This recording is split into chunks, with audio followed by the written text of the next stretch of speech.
meus amigos! Daquele jeitão? Eu sou Taylor Fábio e sejam bem-vindos a mais um Coleção em Ação Show. E o programa hoje tá demais. Tudo porque a gente vai conhecer a incrível história dos Thundercats e revisitar essa franquia que foi uma das melhores dos anos 80. Ficou curioso? Então, bora comigo!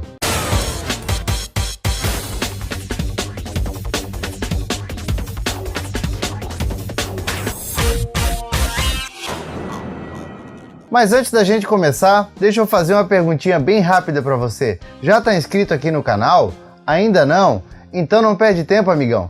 Se inscreve aqui e já aproveita para acionar o sininho, porque desse jeito a gente tem uma viagem garantida para o passado toda semana. E já aproveita e deixa aquele like felpudo, porque só assim você ajuda a fortalecer o canal cada vez mais. Olha pessoal, eu tava com o pé bem atrás a respeito de fazer esse programa, porque eu sei que Thundercats é uma franquia querida por todo mundo, né? Todo mundo adora comentar a respeito dos Thundercats. E eu vi que vários canais já tinham falado a respeito deles. Eu fiquei pensando, será que eu faço isso? Será que eu não faço? Será que eu deixo pra lá e continuo falando dos desenhos mais desconhecidos? Mas daí eu parei para pensar que todo mundo fala a respeito dos Thundercats, mas nunca ninguém realmente se aprofundou no desenho e principalmente na franquia. Então eu decidi, depois daquele programa dos Thundercats da Glaslit, que eu vou fazer não um, mas vários programas falando a respeito dos Thundercats clássicos, para depois a gente entrar nos Thundercats de 2011. Então, vamos embora para nossa história. E os Thundercats fazem parte daquela lista de desenhos que talvez jamais sejam esquecidos. E ao lado do He-Man e os Mestres do Universo, dos Comandos em Ação e dos robôs Transformers, esse desenho é um dos que tem a maior legião de fãs pelo mundo e é óbvio que aqui no Brasil não seria diferente. E os Thundercats foram criados pelo lendário Tobin Wolfe em 1983. Só que eles ficaram em desenvolvimento até 1985, quando o desenho estreou lá nos Estados Unidos. E vocês sabiam que o nome Thundercats talvez tenha sido inspirado na cultura japonesa? Tudo porque o Tobin Wolfe, que foi o criador dos personagens, já confessou em algumas entrevistas que ele é fã da mitologia japonesa e ele se inspirou nos Haijus, que eram seres feitos de trovão que às vezes caíam na terra e se transformavam em doninhas, em lobos ou, olha só, em gatos para ficar no meio dos humanos. Então talvez daí tenha saído o nome dos Thundercats, que seria Gatos do Trovão. E o desenho foi produzido pela Rankin Bass Productions e é considerado o mais famoso da trilogia animal, do qual também fazem parte os Silverhawks e os Tiger Sharks. Aliás, desses dois programas eu também já falei aqui no canal. Já a animação em si foi feita pelo estúdio Pacific Animation do Japão, e talvez por isso a gente sinta sempre no desenho aqueles toques orientais, principalmente na movimentação. E o desenho dos Thundercats teve 4 temporadas, num total de 130 episódios, e durou até 1990 lá nos Estados Unidos. E ele teve também um filme que foi lançado direto para VHS, chamado Thundercats Ho!, que depois foi dividido em 5 episódios que iniciaram a segunda temporada. Aliás, vocês sabiam que esse filme Thundercats Ho! Seria lançado no cinema lá nos Estados Unidos? Só que os caras abandonaram essa ideia depois do fracasso do filme do My Little Pony e do filme dos GoBots com os Rock Lords. Já aqui no Brasil, os Thundercats chegaram em 1986 e eles chegaram com tudo. Tudo porque eles já chegaram sendo exibidos na Globo aos domingos. E ainda por cima, a Globo exibia a abertura completa do desenho. Depois disso, ele passou para o horário da Sessão Aventura, no final da tarde, para só depois estrear no show da Xuxa. E nessa época, os Thundercats faziam tanto sucesso que até o Trem da Alegria gravou uma música para o desenho. E nos anos 90, os Thundercats ainda voltaram a ser reprisados na Globo, dentro da TV Colosso, depois foram parar no Cartoon Network e por último foram exibidos na Warner Channel. E na TV aberta, a última parada deles foi no SBT, que gastou as fitas de tanto que ele reprisou o desenho. E o desenho contava a história de Lion e mais alguns nativos do planeta Thundera, que por uma burrada do Jaga acabavam perdendo o planeta natal e depois de vagar por anos no espaço, acabavam vindo parar no planeta conhecido como Terceiro Mundo. E o Jaga acaba morrendo durante a viagem, já que ele tem que pilotar a nave para que o resto possa ficar em animação suspensa. Só que o problema é o seguinte, o Lion é colocado em animação suspensa como uma criança, e quando ele chega no Terceiro Mundo, ele já é um adulto. Tudo porque a cápsula dele não funcionou exatamente como era para funcionar e ele acabou se desenvolvendo mais do que os outros Thundercats. Só que, no interior, ele continuava sendo uma criança. Então, os primeiros episódios dos Thundercats tinham um toque meio Capitão Marvel, porque o Lion na verdade parecia o Shazam. E ele também acaba recebendo a espada justiceira e a garra escudo. Só que para sorte dele, o Jaga volta como um fantasma, no melhor estilo Obi-Wan Kenobi, e vive dando conselhos pro Lion. E o mascote Snarf também faz as vezes de babá. Já os outros Thundercats transformam o grupo num dos mais eficientes dos desenhos dos anos 80. E a gente já começava com o Tigra, que era o faz-tudo da equipe, sendo arquiteto, cientista, guerreiro e também o segundo em comando, quando o Lion, é claro, resolvia dar as escapadinhas dele pelo Terceiro Mundo. Aliás, foi o Tigra quem construiu a Toca dos Gatos com pedaços da nave dos Thundercats. Ah, e olha só, para deixar bem claro, apesar da dublagem, o Tigra tinha um chicote e não uma boleadeira. Tanto que o nome em inglês era Bolo Whip. E esse chicote podia deixar ele invisível para passar de mansinho pela galera do mal. E o mais engraçado é que o ponto fraco dele, acreditem, era água, já que ele não sabia nadar. Já o peso pesado da equipe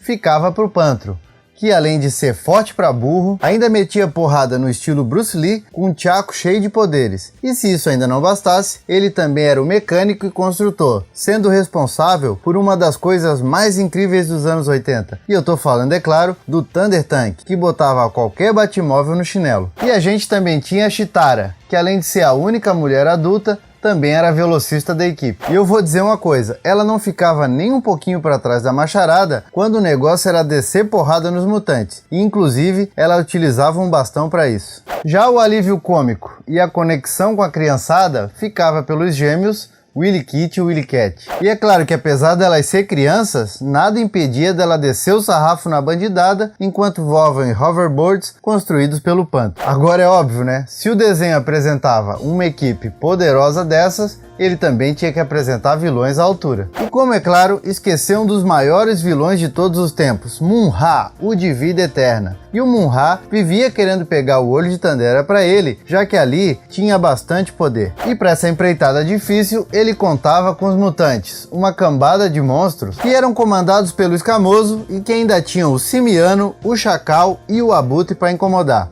Agora, vamos falar a verdade, né? Eles eram um bando de incompetentes que viviam levando porrada da gatarada. O trunfo mesmo eram os antigos espíritos do mal, que apareciam para dar uma tunada no Mun-Ra, transformando ele em um bicho medonho que metia medo em muita gente e caía para dentro dos Thundercats sem pena nenhuma. Agora, eu acho que uma das coisas mais legais do desenho é que ao longo dos episódios ele ia mostrando pra gente o Terceiro Mundo, e mostrando todas as criaturas que viviam ali. E eu vou dizer, né, uma era mais legal do que a outra. Ou vai dizer que vocês não lembram, por exemplo, dos simpáticos robôs Berbils,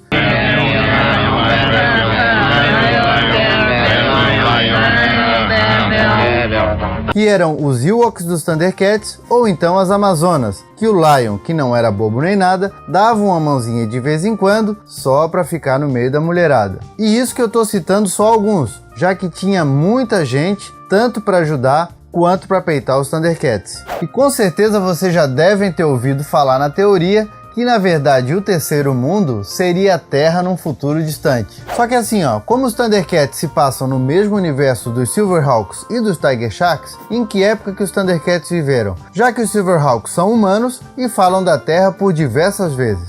Ou seja, se o Terceiro Mundo é a Terra, isso quer dizer que os Thundercats não ficaram no passado dos Silverhawks, e sim, num futuro muito mais distante que o deles? Inclusive, a confirmação de que os 3 desenhos se passam no mesmo universo foi confirmado pelos produtores durante o lançamento do DVD dos Silverhawks lá nos Estados Unidos há alguns anos atrás. E outra coisa que pode comprovar isso é que Waterloo, o planeta dos Tiger Sharks, já foi citado pelos Thundercats nos quadrinhos que saíram lá fora recentemente. E vocês, acreditam que o terceiro mundo na verdade era a Terra?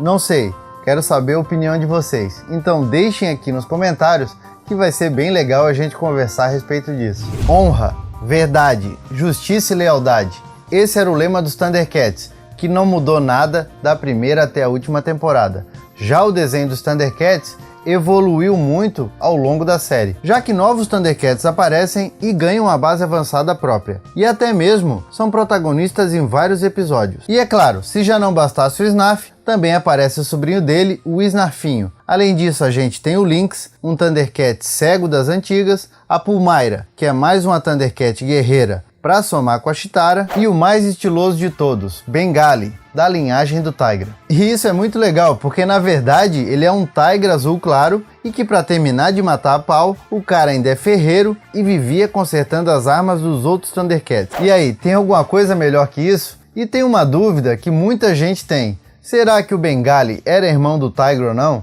Tudo isso porque em um episódio do começo da segunda temporada, tem uma cena que aparece o Tigra colocando a mão no ombro do Bengali no final de uma batalha contra o Munra e chama ele de irmão. Alguns dizem que isso é só por causa da linhagem dos dois que são parecidas, outros falam que realmente eles são irmãos. E vocês, o que vocês acham? E foi mais ou menos nessa época também que os Thundercats ganharam novos inimigos, os Lunatacs, que viviam na lua de Nova Thundera. Olha, até vou dizer que os Lunatacs eram um pouco pior que os mutantes, mas mesmo assim eles continuavam sendo uns coitados perto do Munra. E outra coisa que pouca gente sabe é que o desenho dos Thundercats realmente teve um final. Meio em aberto, tá certo? Mas teve. Já que o Munra, que a essa altura do campeonato já tinha morrido e já tinha voltado, acaba criando um plano muito louco para pegar os antigos tesouros de Thundera. E aí vocês vão perguntar, como é que a gente faz para recuperar algo de um lugar que já foi destruído? Ué, trazendo o lugar de volta, é claro. Então, ele acaba criando a nova Thundera e aí o desenho sai do terceiro mundo e vai parar lá nesse lugar, com novas paisagens e tudo mais. E no final, os Thundercats conseguem vencer o Capetão e conseguem levar a paz para o planeta restaurado. Só que infelizmente, muita gente ficou sem ver o final desse desenho. Tudo porque a Globo comprou só 100 episódios e passou eles ao infinito até não poder mais. E se lá nos Estados Unidos tudo praticamente vira merchandising, imagina os Thundercats com o sucesso que eles faziam na TV. Os Gatos do Trovão ganharam praticamente de tudo, já que a criançada podia ter desde lancheiras, fantasias, todos os tipos de comida e, é claro, muitas action figures que foram lançados pela LJN. E além disso tudo, os Thundercats ganharam uma coisa que para mim é o mais incrível de tudo. Um jogo de tabuleiro que tinha uma arte com todos os Thundercats em pose de combate. Até aí tudo normal, se não tivesse somente o Tiger pelado. É sério, dá uma olhadinha nisso aí. Só que assim ó, aqui no Brasil não foi muito diferente não, porque aqui a gente também podia comprar de tudo dos Thundercats. A gente tinha quebra-cabeça, tinha lancheira, copos de promoção da Pepsi e até a Batavo entrou na parada. Ou vai dizer que vocês não lembram dessa promoção aí? Volto às aulas com você. A Batavo está dando borrachas, agendas e muitos brindes com os Thundercats. Faça a sua coleção e volte às aulas com Batavo e Thundercats. Oh! Batavo, sempre gostoso e fresquinho. E é claro, a gente também teve os brinquedos da Glaslit. E se a gente já foi feliz aqui com o pouco que a Glaslit lançou, imagina lá fora que eles ganharam 4 vezes mais brinquedos do que a gente. E se vocês quiserem saber a respeito dos brinquedos da Glaslit, eu vou deixar no final do programa um link para vocês assistirem o programa que já tem aqui no canal. Agora, se a curiosidade de vocês é a respeito dos brinquedos lançados no mundo, principalmente lá nos Estados Unidos, hey, aguarda um pouquinho aí que eu estou preparando coisa muito legal para vocês. Agora, eu acho que nessa aqui eu vou pegar muita gente de surpresa. Vocês sabiam que os Thundercats tiveram um jogo de videogame lançado em 1987? Pois é, só que ele foi lançado para aquele monte de computadores caseiros que não eram muito comuns aqui no Brasil. E Thundercats The Last Eye of Thundera era o nome do jogo que mostrava o Lion quebrando tudo em cenários de plataforma bem característicos daquela época. E se já não bastasse esse sucesso todo, os Thundercats também ganharam uma linha de quadrinhos que teve 129 edições, lançadas pela Marvel dos Estados Unidos e também pela Marvel da Inglaterra. E depois, eles ainda apareceriam nos quadrinhos da Wildstorm e também da DC Comics, que além de dar continuidade para a série original, ainda fez com que eles encontrassem o pessoal do Gatchaman, além do próprio Superman, e mais recentemente, eles encontraram a galera do He-Man, num daqueles crossovers que todo mundo sonhou nos desenhos das antigas. Já aqui no Brasil, quem lançou os quadrinhos dos Thundercats foi a Abril, que trouxe algumas poucas edições da Marvel e que hoje em dia são bem raras. E alguns anos atrás, a Panini publicou os quadrinhos da Wildstorm, que eu já li e eu acho muito legal e eu espero que você tenha comprado na época. Bom, meus amigos, por enquanto era isso. Eu espero que vocês tenham gostado do programa. E assim, como o Thundercats é uma franquia que todo mundo gosta e que tem um universo em expansão quase que infinito, eu gostaria que vocês também deixassem aqui nos comentários outras curiosidades que eu não falei no programa. E assim, compartilha e dá like nesse programa, porque dessa forma vão poder vir muito mais programas dos Thundercats, como os que eu já prometi para vocês. Por enquanto, eu vou deixando o meu abraço, mas prometendo que a gente se vê na semana que vem. Então, valeu!